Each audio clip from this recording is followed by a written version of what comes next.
Blender is continuing with their amazing updates. The big focus for this release has been geometry nodes, which gives Blender out-of-the-box procedural geometry powers. We will talk about this feature in a bit, but now let's go through the full list of the most useful updates for architecture and architectural visualizations. Number 1. Cycles speed improvements. At some point, we're gonna have to present our ideas, so that means rendering. And that usually means rendering with cycles. And that's why cycles speed improvements is the top new feature.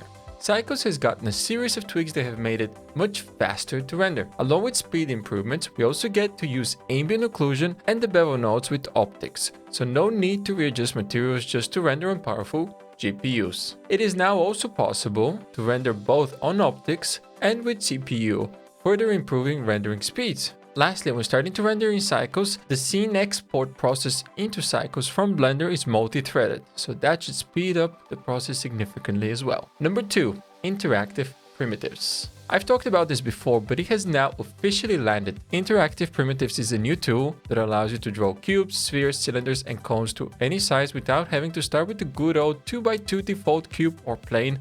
Although I think I'll miss my 2x2 default cube. The tool picks up the normal direction of the underlying surface, allowing to easily block out geometry or create massings. At the moment, it is not possible to adjust the object settings later down the line, like you can in 3ds Max. Hopefully this feature gets added, but in the meantime, if you're interested in the ability to change object settings, I recommend trying the free Cube Blocker add-on, as it allows you to edit primitives properties at any time after they're created through a subtab in the object's data properties. Number 3. Geometry nodes. The first iteration of everything nodes focuses on scattering elements and using attributes to generate grass, trees, forests, etc. At the moment, the geometrical operations are quite limited, but hopefully geometry adjustment nodes list grows over time to allow Grasshopper-like workflow in Blender.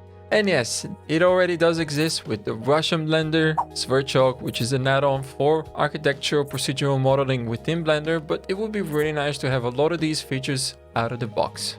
Geometry nodes is technically a modifier, so it's possible to have multiple geometry node modifiers and to create a group that exposes some settings in the modifier tab. That's pretty cool, and it's huge for procedural goodness. People are already creating all kinds of cool stuff with geometry nodes, and there seems to be plenty of potential for architectural visualization. I am waiting full on though for more geometrical operations to be available. Number 4. Outline improvements. A new filter mode for selectable objects has been added, and if you have library overrides, you can actually see the status within the outliner. This is a feature that has been prepped up for the asset manager, which we'll talk about in a second as well. And in case you don't know, library overrides are links with some adjusted properties.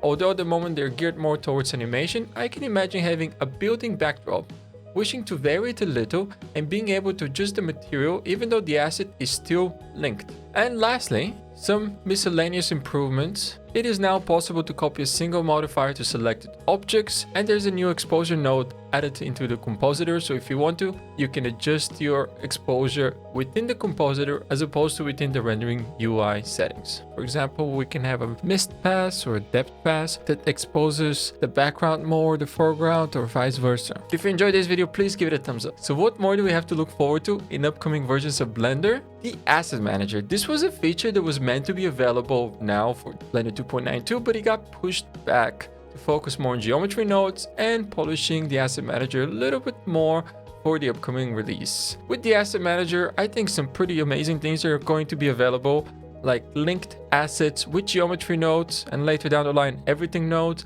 or if we want to, we can adjust some settings in the modifier tab, but the original asset stays intact. So what are your favorite new features in Blender 2.92? Let me know down in the comments, and as always, thank you for watching and see you soon. And like Dr. Seuss says, fun things are everywhere.